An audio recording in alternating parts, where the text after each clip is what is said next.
welcome to WMLT News. I'm Erica Garnes. If you are looking for something to do, look no further. Here is WMLT's Joe Fadley with Campus Connection.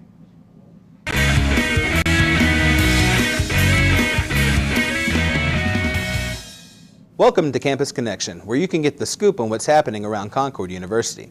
Here are some events that are going on to help break the monotony of campus life. This week is Homecoming 2016. Lip Sync for Homecoming will be held Friday, October 14th from 8 to 11 p.m. in the main gymnasium in the Carter Center. Come out to Callahan Stadium on Saturday, October 15th at 1 p.m. for an annual homecoming football game. Our Concord Mountain Lions will take on the Notre Dame Falcons. GSA will be having a karaoke sign-up table that can be found on the ground lobby of the Student Center Thursday and Friday, October 21st and 22nd from 10 in the morning to 2 in the afternoon. Thanks for watching Campus Connection. For WMLT in Athens, I'm Joe Fadley. Every semester we have new faces here at Concord, but some of those faces don't belong to the students. Here is part 2 of last week's Faculty Faces. I'm Jenny Philippi. I'm originally from Indiana. I am teaching introductory geology and physical science courses here at Concord as a geology instructor.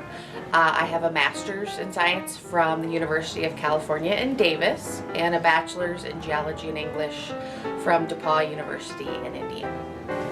I'm Richard Seibert. I'm an assistant professor of physics here at Concord University.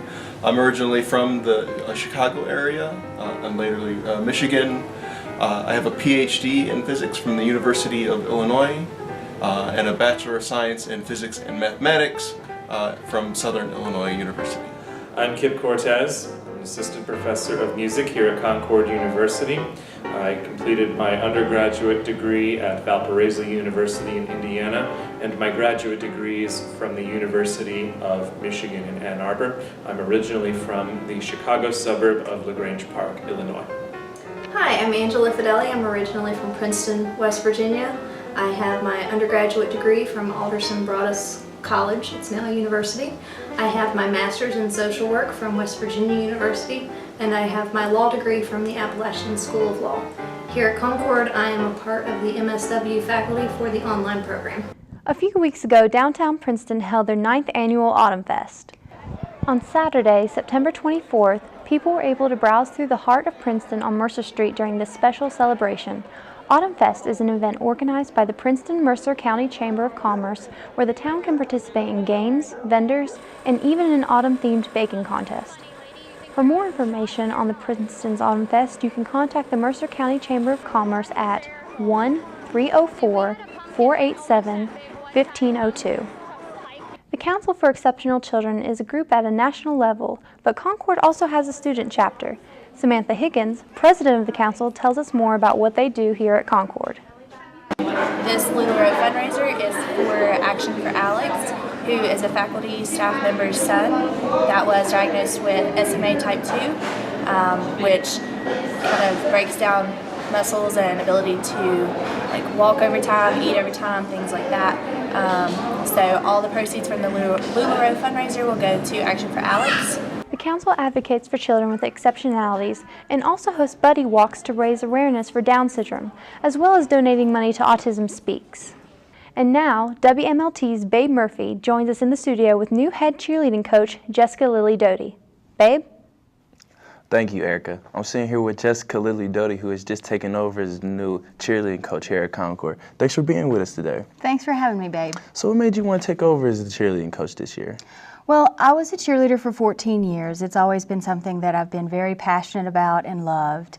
And whether it be on the field or in competition or in life, one thing that I've realized, especially since I've been out of cheerleading for a few years, is that I think it's a good activity and something that we all should do more of, even as human beings, whether we're a cheerleader or not, is we should cheer people on in life rather than try to pull them down. So, and then also, on the field and in competition, it's something that I've always enjoyed because it's constantly changing and evolving, and there's always something else that you can try out to do. And when I was here as a freshman here at Concord University, we got 3rd in the nation, which is the best that Concord's ever done. So I've of course got that competitive bone in me as well. Yeah. So what strategies do you plan on implementing with the team like you used to have back in the day?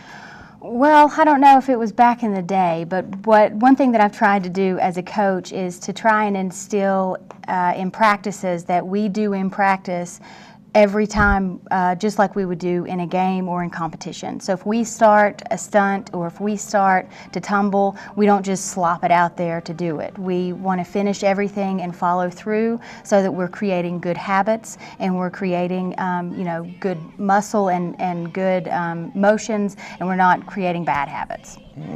And so with coming in, you didn't know a lot of the old players. How was tryouts when that happened? I did host another tryout in the fall, and we had about 10 girls come out to be on the team, and I was pretty happy to see that much interest in the team, but at the end of the day I only kept about 2 girls. So I'm aware that you don't have an assistant coach. How are you dealing with that? That's a good question.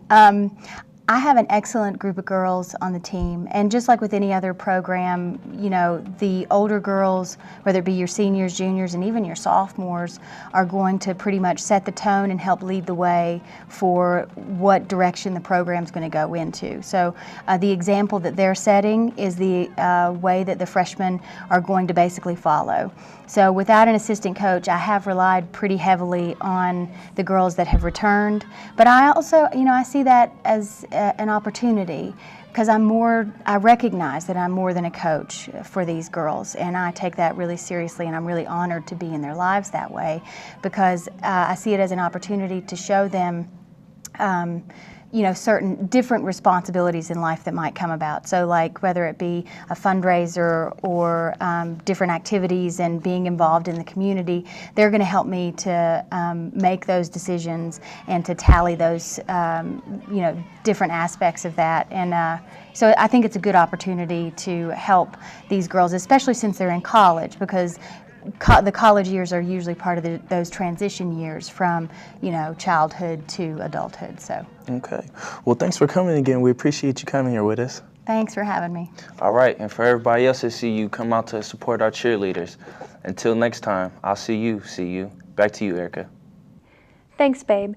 Coming up after the break, we'll talk a little bit about sports and see how the semester freshmen are adjusting to living on campus.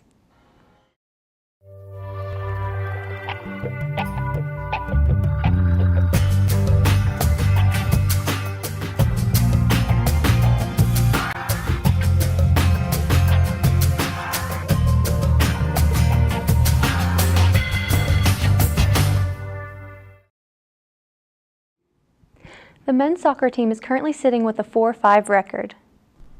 Coach Steve Barrett, who has been coaching soccer at Concord since 1999, stated the team has been improving and has good results and some good performances. The men's soccer team is hoping to make the conference tournament, which would require them to finish in the top 4. They will need to win at least 3 more games in conference to do that. The team has high hopes of making the conference tournament at the end of the 2016 season, but it is going to take some hard work to get there. It can be difficult to adjust to dorm life sometimes for freshmen on campus. Here are a few thoughts from some of the freshmen this semester. It's an adjustment, but I like it a lot. A lot of people have roommate feuds and need to listen to the gossip, like they need to listen to them rant. Oh, very well. My roommates and I get along perfectly. We're practically the same person. We're interested in the same stuff, and he's a senior, so he really knows what he's doing. And even during the renovating, since he has so many hours, we're allowed to stay in towers for one of the suites. So I thought I was going to be so much more scared than I was.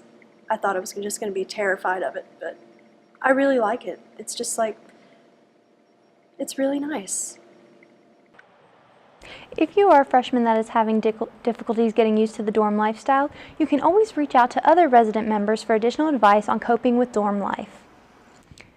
On September 22nd, Secretary of State Natalie Tennant was kind enough to speak with me a little bit about her endeavor to get the people of West Virginia not only registered to vote, but to the polls once they are registered. Here's what she had to say after visiting Concord. It is great to be here. I love coming on the campus of Concord University. And as a matter of fact, it's become like a yearly thing because to the day, I was here last year. And the month of September is a special month, especially for elections and voter registration. You know, we register voters, county clerks and Secretary of State, we register voters all year round. But the month of September is National Voter Registration Month. And what this month does is it gives really a spotlight, a highlight on registering to vote and preparing for the next general election, where here it's about a month and a half away. And so it's important for me to come and get people enthused and tell them what we're doing about National Voter Registration Month and let them know why it's important to get registered. I mean, the most important thing is voting, but it takes a process, and you have to get registered first to then be able to vote and have your voice heard. And so that's why I think it's important to come around, whether it's colleges and universities or high schools or civic organizations or just telling regular West Virginians how important it is. Now, what do you think the big issues of voting are, or what are you trying to accomplish by speaking not only to the students but this faculty as well here at Concord about the importance of voting? Well, for me as the chief election official of West Virginia, it is important for me to let folks know that there are deadlines and maybe the election schedule. Because you get registered to vote now. The last day to register to vote is October the 18th. And then early voting starts October the 26th, and it runs until November the 5th. And then, of course, Election Day is on November the 8th. And so that's important. It's important to get registered. Then I tell voters that it's important to arm yourself. Arm yourself with information, research about the candidates, because this is a presidential year, and we're hearing all kind of different things, especially, from the presidential race. But our local races, our state races for governor and Board of Public Works and House of Delegates and state senate and county offices are so important that we should not let the presidential races overshadow what's taking place. Because I know there's a lot of angst with the presidential race, but these local races are so very important. The statewide races are very important, and folks need to think about that and remember that. Do you think these visits around West Virginia have made a positive impact on the younger voters? Do you think they're going to get out and vote now, the ones who wouldn't before? We have made a positive impact, and especially for young folks. As the chief election official, I oversee the process, and so I implement policy that will help that. And what we've done in the last year is have online voter registration. You can see college students, you can see everybody walking around with cell phones, and most of them are smartphones. And we have access to the world on a smartphone, so we're used to seeing that. So why not be able to register to vote? Be at your fingertips. If we're used to using technology to offer efficiency, that's what I think we should be doing for elections also, and make it easier for every eligible voter. And I've done that. And so when you ask, are people receptive to it? Well, certainly. They're using the online system, whether they're registering to be a new voter or changing their address or their name or their party affiliation.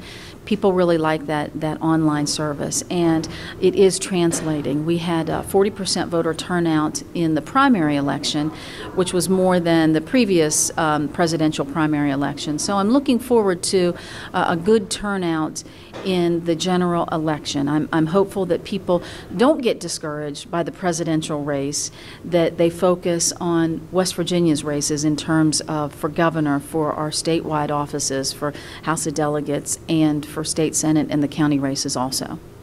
For more information on how you can register to vote, go online to govotewv.com. That's all for WMLT this week. I'm Erica Garnes. We'll see you in 2 weeks.